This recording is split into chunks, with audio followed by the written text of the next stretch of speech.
What is up, guys? This is Temple Holden.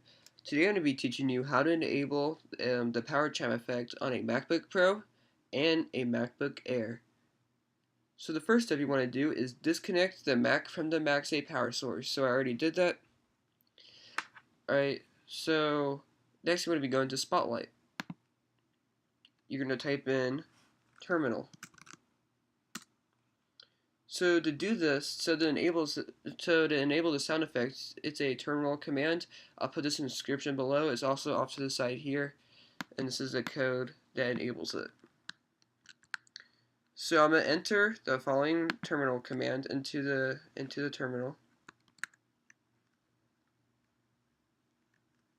Alright, so after that you want to press the button enter. Alright, so usually it'll take about 5 seconds or so. So let's wait. Okay, so the feature is now enabled. So let me show you in action now. Okay, guys, so I got my MagSafe power adapter. Let's plug it into the computer.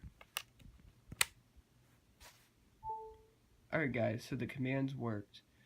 Well, guys, that's it. Simple as that, guys. If you have any questions or comments, please comment down below. Be sure to like this video and subscribe. Thanks for watching, guys. Goodbye.